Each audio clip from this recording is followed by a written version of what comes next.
you start off? Yeah, I'll start off. You want to flip slides in, or you can get this? Okay, we'll put the timer on, so I'll let you know like how far and how good we're doing, so I can talk longer too if need be. Hello, my name is Petersen. My name is Kular, and we did our project on the history of computers and prices. So for this project, we were having to use Word, Excel, Access, and PowerPoint to represent the history of computers and prices. We have used all four, and we have decided that we're going to present our main points throughout the PowerPoint presentation. So, the general question is, when it comes to computers, what really is a computer? It's a pretty solid question. So, in the past, it was used to describe a human who performed calculations or computations. So this is goes back to Greek philosophers and all that, who originally started all the math, and people like Isaac Newton, you could say, was a computer. The definition of a computer remained the same until the end of the 19th century, when the Industrial Revolution gave rise to machines whose primary purpose was for calculating. So new things were introduced for calculators, mainly computers and slide sheets too. So it was a big revolution for computing things, especially with data and all that in the Industrial Revolution, since it is such a historic time period. So the first ever programmable computer. There's been a lot of discussion of what it really was, but the first one was actually the Z1. It was a binary electrically driven mechanical computer with limited programmability, reading instructions from punch tape. So you can see that the first computer ever looked like this. Obviously, looking at this now, you would think that, wow, this looks nothing like a computer, it looks more like a machine. But as we were saying in the past slide, the definition of a computer in the past was different. It was used to perform calculations. Looking at this day from the modern day, this looks more like a machine, but the purpose of it was to just do calculations. So, since computers have risen up as such a main marketplace now, and a lot of transactions go on, and a lot of brands have emerged because of that transaction, and they all want a share of that market share. So, that covers, there have been a numerous amount of brands, because there have been. If you think about it, it's been growing since the 1950s, which is pretty astronomical if you think about how far ago that was, since I wasn't even born then, so I don't even know. This is around where the baby boomers were, so this is where technology, if there was a graph here, you could see that it is exponentially growing when it comes to things. So since that has happened, there have been really cemented main brands since early 2000s who have really just emerged and top-notch better than anyone else in the industry. These brands are Apple, Samsung, IBM, and Microsoft. They're pretty household names nowadays.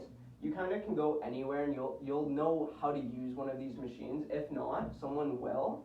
And you've definitely heard of them. Apple has their MacBook, their iPad, and their iPhone. Those are all computers.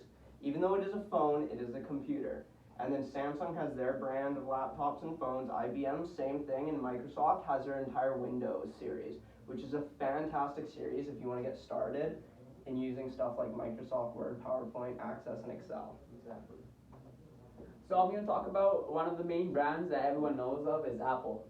So Apple is very popular today. It's one of the biggest companies in the world. Right now, we have just 7 or 8 Apple products that we're using right now currently, including the phone and the laptop. So Apple actually started in the year 1976. The first ever product was the Apple I. This is the Apple I right here. You're probably thinking that, what the heck is this? Well, this is actually considered a computer used for calculating things. Currently, it is one of the biggest technology industries in the world, and as my partner Cole was saying in the past slide, it produces very popular products such as the iPhone, MacBook, Apple Watch, and it doesn't stop there. It has an iPad, iPod. The number of devices is just crazy how many Apple has, and they're almost $1 trillion industry at this point in time. So, another great manufacturer of computing things is Samsung. Samsung has actually been around for a little longer than Apple, which is surprising considering when you think about it, they are valued less as Apple, even though they shouldn't be. Samsung came out in 1973, and it was kind of like a big thing. So they started off with their SPC 1000A computer, and it started off at $600. And if you think about that, for back in 1973 for a computer, that is dirt cheap. That's pretty revolutionary numbers right there if we're talking about it and getting into the nitty gritty. So when things like the Apple I came out, they were so much more expensive, as you will see when I go through it furthermore into the slides. Everything else was really pricey. So when Samsung came out with this computer, it was very good. And since then, they've come out with 7 milestone devices. So these are like technological breakthroughs and innovations throughout the entire industry. So that's good as well. And they are continuing to do this with the future too. They're just an amazing company. Another company we want to talk about is IBM. So what does IBM stand for? IBM is the International Business Machines. It was started in 1911, which was 60 earlier years in Samsung and Apple. And it currently is the largest specifically computer company in the world. Their technology was actually used for the first ever moon landing, which is crazy to think about. This is the first PC that was created in 1975. Although they started in 1911, the first ever PC, portable computer, was actually in 1975. And Cole was saying that the Samsung was only $600. And yes, we look at here, we have it $9,000, which is absolutely absurd price for a PC in 1975. So yes, the Samsung was significantly cheaper than most devices, and it's actually not wrong for this to go to for $9,000. This was the price range for computers at the early stage of production. So next we have Microsoft. This has been one of the biggest tech giants that have emerged from the tech boom. They have actually become, in the States, they were a monopoly for a bit before antitrust laws got in place on them, and they had to split up into a bunch of tiny little other organizations. So Microsoft was founded in 1975, around the same time as Samsung and Apple. It's pretty much, they all came around during the same period. And then their first big hit was with IBM, and it's Microsoft's operating system got emplaced within their computer, which was a big breakthrough for both companies as it generated a lot of revenue for Microsoft and IBM. And for a company who's starting out just like Microsoft, and in your first 3 years having a big hit like this, that's something that's astronomical. The first computer that Microsoft actually created themselves was the Altair 8800. So this computer was pretty much the benchmark for what Microsoft had to come, and it paved the way for many more computers. So pricing throughout the years. Here's a list of the charts of the Apple products that have started throughout the years. So if you look, in 1976 it started. In 1977, Apple came out with a product that went for $1,298, which was alright. But if you look at 1983, the first mass production of the Apple Lisa, the price was $10,000. And in 1983, not a lot of people were willing to pay $10,000 for a computer. But the ones that were capable of affording it definitely purchased it. Then we have other things like the Macintosh computer arrived, which is the MacBook. We have the iMac, which was $1,300. As you can see, the prices kind of fixed through because as there were more competitors in the industry, Apple had to cut down their prices to be able to compete so they can get more customers. Then we have iPod, very popular devices like the iPod, iPhone, iPad. Not too recently ago, we had the Apple Watch come out, and then we'll also have the AirPods. Every year, they're creating new products, new innovations, and customers are just loving it. That's why they're one of the biggest and best industries in the world. So, each brand has had their own number of milestone devices. For example, Samsung has had 7.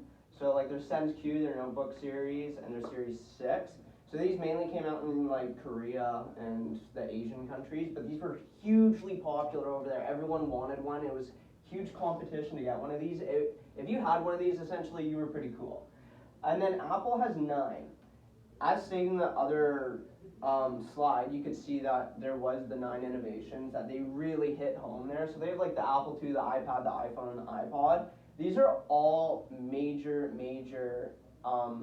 innovations when it comes to computing technology. As you went from the iPhone which was very basic at the start. It could only phone things with limited applications, and now you can do almost anything on it from Word to Excel.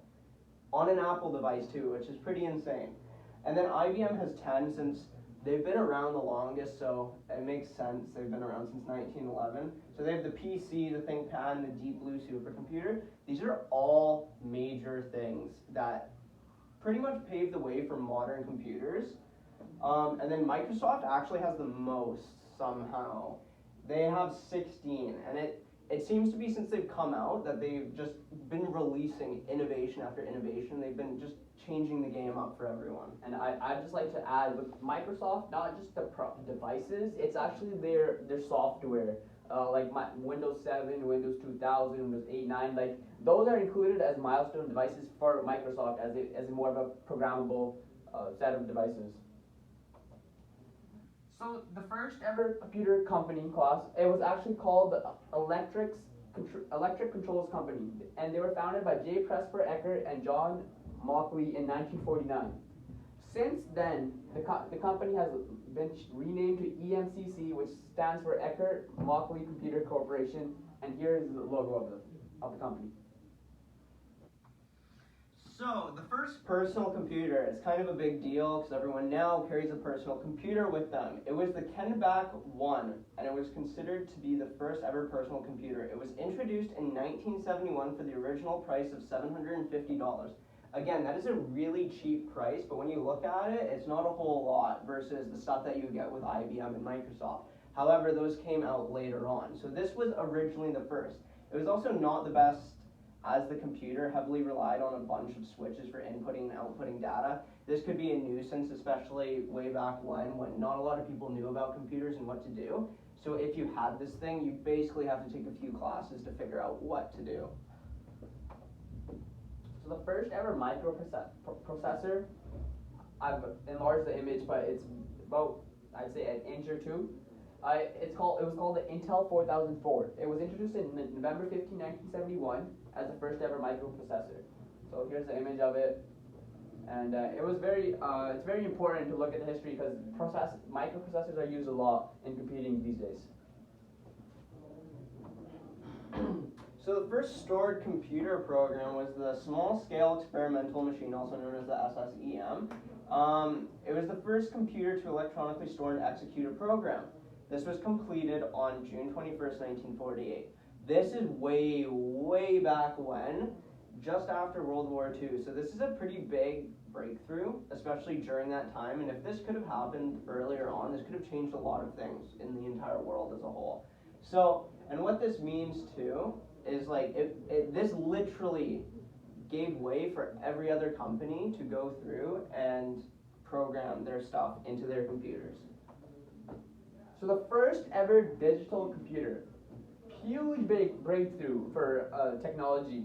It's called the ABC, the Atanasoff Berry computer. It was produced by Professor John Vincent and his graduate student Cliff Berry from 1937. They started the project and they completed it in 1942 at the Iowa State College, which is Iowa State University to this day. So this is what it looks like. It's very big and it's significantly early if you think about 1937 and they're creating computers.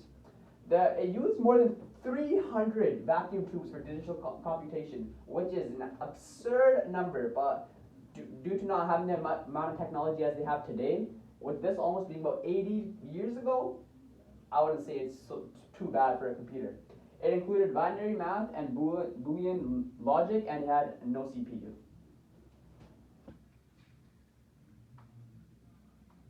So, this has been our presentation. I hope you enjoyed it. If you have any questions, feel free to email us. We'd be happy to answer. Thank you so much, and have a good rest of your day.